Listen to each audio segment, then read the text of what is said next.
Natural এগুলো থেকে স্বাগত। আমরা গত ভিডিওতে দেখিয়েছিলাম পুঁই শাকের বীজ থেকে কীভাবে চারা উৎপাদন করতে হয়। আজকে আমরা দেখাচ্ছি সেই চারাটা কিভাবে বস্তায়, অল্প জায়গায় বস্তায় চাষ করে ভালো পুঁই শাক উৎপাদন করা যায়।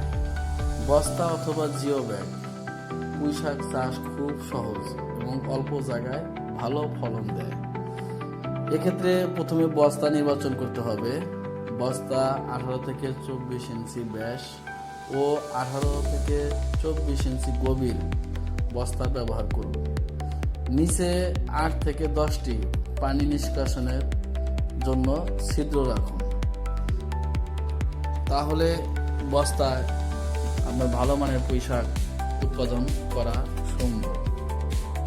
এবং পুঁই শাকের মাটি নির্বাচন করতে অবশ্যই ঝুরঝুরা মাটি, দোআঁশ বেলে দোআঁশ ঝুরঝুরা মাটির সাথে নির্বাচন করবেন এবং মাটির সাথে গোবর সার, বার্মি কম্পোস্ট দিলে সবচেয়ে ভালো সময় দুটো করে গাছ দিলে সবচেয়ে ভালো ফলন পাওয়া যায়। এবং গাছে খেয়াল রাখতে হবে যে গাছের গোড়ায় যেন আগাছা জন্ম না নেয়। আগাছা হলে সঙ্গে সঙ্গে সেটা উঠিয়ে ফেলবে।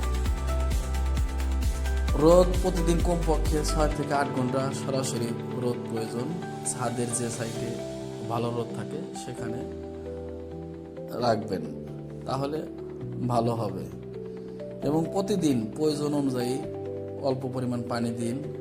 বর্ষাকালে পানি যেন জমে না থাকে সেক্ষেত্রে খেয়াল রাখবেন। আর পুঁই শাক যখনই পোকামাকড় আক্রমণ হবে, বিভিন্ন কেমিক্যাল, নিম তেল স্প্রে করলে সবচেয়ে ভালো ফল পাওয়া যায়।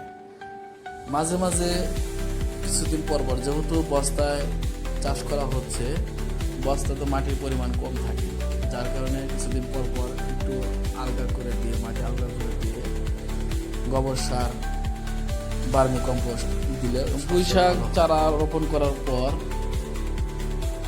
40 থেকে 50 দিনের মধ্যেই শাক সংগ্রহ করা যায়।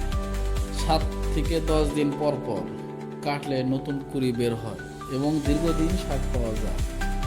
একটি 20 থেকে 24 ইঞ্চি বস্তায় ভালো পরিচর্যা করলে 4 থেকে 8 মাস ধরে নিয়মিত শাক সংগ্রহ করা সম্ভব এবং মোট প্রায় 5 থেকে 10 কেজি তারও বেশি পুঁই শাক পাওয়া যেতে পারে। পরিচর্যা জাতের উপর নির্ভর করে।